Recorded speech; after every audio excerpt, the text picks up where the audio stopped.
জুলাই সনদ বাস্তবায়ন পরিকল্পনায় নোট অব ডিসেন্ট বাদ দেওয়াকে জাতি ও রাজনৈতিক দলগুলোর সাথে প্রতারণা বলে মন্তব্য করেছেন বিএনপি মহাসচিব। জাতীয় প্রেস ক্লাবে এক বইয়ের প্রকাশনা অনুষ্ঠানে তিনি এসব বলেন। আরেক অনুষ্ঠানে বিএনপি নেতারা বলেন, সনদ বাস্তবায়নের সুপারিশে ঐকমত্য কমিশন, সরকার ও ২-৩টি রাজনৈতিক দল একই পক্ষে অবস্থান করছে। বিস্তারিত প্রতিবেদনে। সেই সময় জাতীয় সনদ বাস্তবায়নের সুপারিশে নোট অব ডিসেন্ট না থাকায় হতাশা প্রকাশ করেছেন বিএনপি মহাসচিব। বলেন, তাহলে ঐকমত্য হলো কোথায়? প্রশ্ন রাখেন, তাহলে জাতীয় ঐকমত্য কমিশনের প্রয়োজন কি ছিল? সেই নোট অব ডিসেন্টগুলো লিপিবদ্ধ করার একটা প্রতিশ্রুতি ছিল তাদের। জাতীয় প্রেস ক্লাবে এক বইয়ের প্রকাশনা অনুষ্ঠানে অংশ নিয়ে তিনি এমনটাই বলেন। নোট অব ডিসেন্টগুলো লিপিবদ্ধ করার একটি প্রতিশ্রুতি ছিল, তা উপেক্ষা করা হয়েছে জানিয়ে মির্জা ফখরুল অবিলম্বে এগুলো সংশোধন করা প্রয়োজন বলে জানান।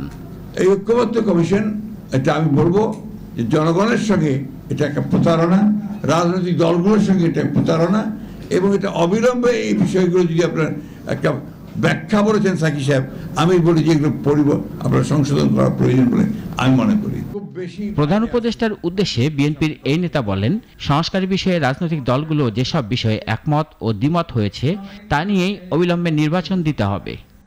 প্রধান উপদেষ্টার দৃষ্টি আকর্ষণ করে বলতে চাই, আপনি কিন্তু আপনি জনগণের সামনে কিন্তু প্রতিশ্রুতিবদ্ধ, ওয়াদাবদ্ধ যে আপনি এখানে সত্যিকার অর্থেই যেটুকু সংস্কার দরকার সেই সংস্কারগুলো করে আপনি একটা জনগণের যে কাছে গ্রহণযোগ্য নির্বাচন দেবেন, সেই নির্বাচনের মধ্যে যে পার্লামেন্টে আসবে, সেই পার্লামেন্ট এই দেশের সংকটগুলোর সমাধান করবে।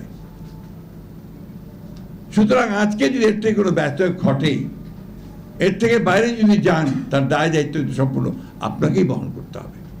অন্যদিকে রাজধানীর একটি হোটেলে এক গোলটেবিল বৈঠকে যোগ দেন বিএনপি নেতা সালাউদ্দিন আহমেদ। বলেন, জুলাই সনদ বাস্তবায়নের যে সুপারিশ দেওয়া হয়েছে তাতে জনগণের প্রতিফলন ঘটেনি। যার উপরে গণভোট হবে জুলাই জাতীয় সনদ যেটা স্বাক্ষরিত হয়েছে, সেটা তো এই সনদে নাই, সেটা গতকালকে সুপারিশের মধ্যে নাই। আছে হলো যে সমস্ত প্রস্তাব ঐকমত্য কমিশন এবং ২-১টি দল দিয়েছিল, সেই প্রস্তাবগুলো যেন ওনারা সরাসরি ওই আদেশের মধ্যে, খসড়া আদেশের মধ্যে তারা অন্তর্ভুক্ত করলো তফসিল হিসাবে। তো জাতীয় ঐকমত্য কমিশনের উদ্দেশ্য ছিল ঐকমত্য প্রতিষ্ঠা করা। এখন এখানে এসে এই অবস্থায় জাতীয় ঐকমত্য কমিশন যে সমস্ত প্রস্তাব দিয়েছে, সেখানে শুধু জাতিতে বিভক্তি হবে, অনৈক্য হবে, এবং এখানে কোনো ঐকমত্য হবে না। বিএনপি নেতারা বলেন, ঐকমত্য কমিশন এবং সরকারের বিভিন্ন পদক্ষেপ হতাশ করেছে। জাতি চায় অন্তর্বর্তী সরকার তত্ত্বাবধায়ক সরকারের ভূমিকায় নিরপেক্ষ আচরণ করুক, যাতে জাতি আশ্বস্ত হতে পারে এবং ঐক্য বজায় থাকে।